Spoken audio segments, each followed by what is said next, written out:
Good morning. It is the 10th day of Elul. We're working our way through this month. 10 is always an auspicious number. 10 sfirot, 10 emanations of godliness that come into the world so that we can access the values that we need to sustain us. The 10 energies, the 10 elementals, the 22 letters of the Hebrew alphabet, and the 10 elementals give us the 32 hidden paths of wisdom. Love that. Dignity again in our land. That's the point. The point is that everything we do needs to be for the common good.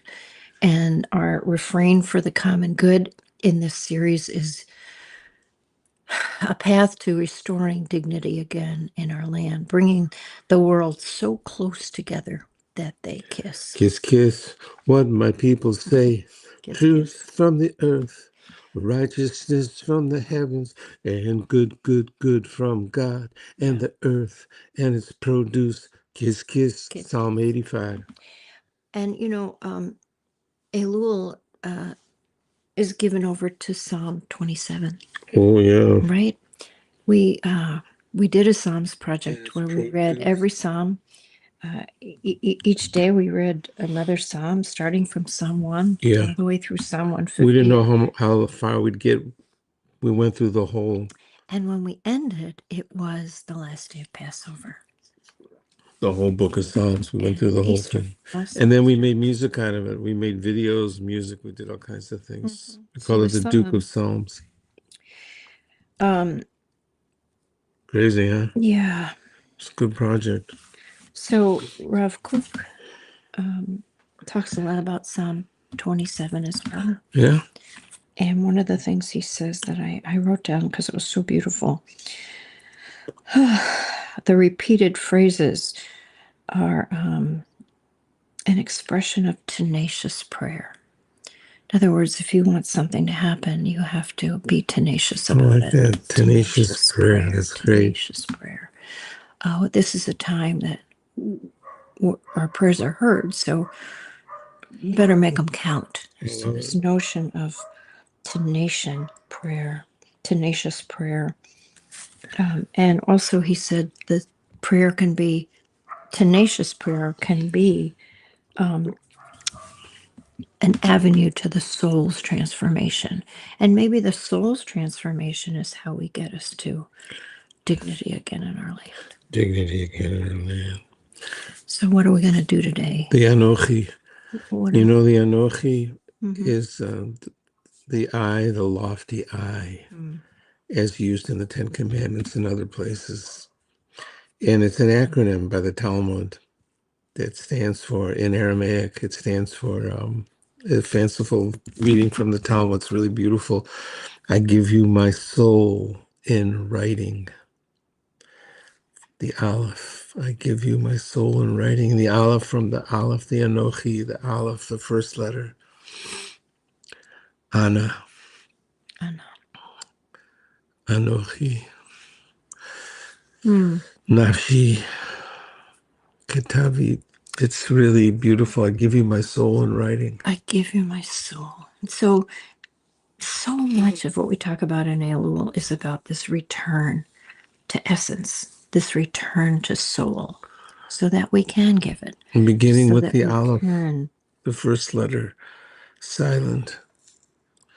And the Aleph in form is also interesting too. We're studying the language in Sefer Yetzirah a lot these days too, and a lot of this is given over through language. Not only the content of language, like in Rav Kook's reading of Psalm 27, but all in the form of the letters too, in the form of language. Not only the content, but even the form. Like the Aleph is beautiful in this way because it's silent. It's the first letter.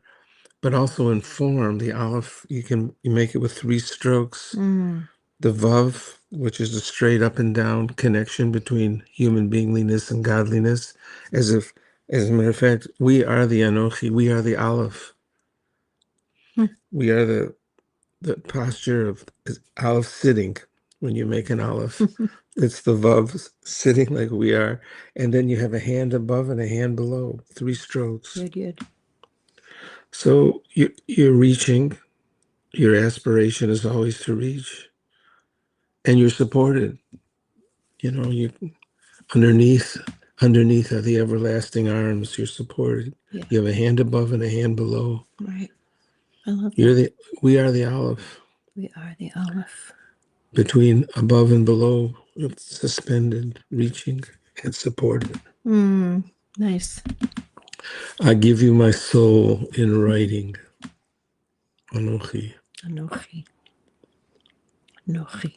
Different than ani. Yep. By the way, yes. You going to read something? Oh, yes. Let me finish with Isaiah. We got to remember, keep going with Isaiah. So, Always with 2 days.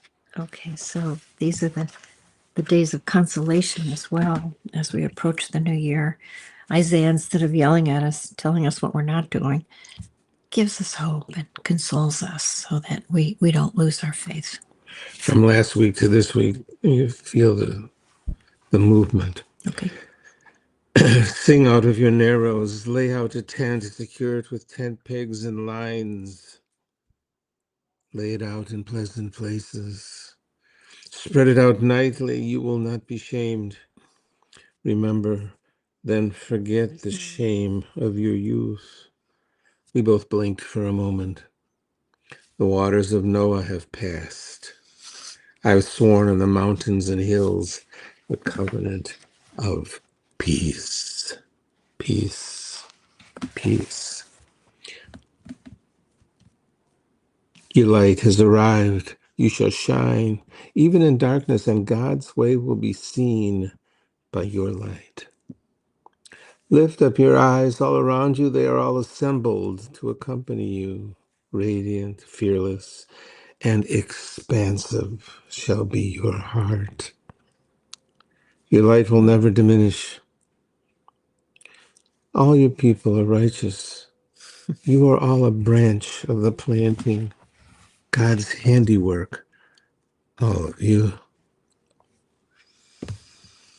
Let it be a day of tenacious prayer. Day 10 of Elul. Okay, thanks. Have a great day. Thank you for being with us. See you tomorrow. Bye now.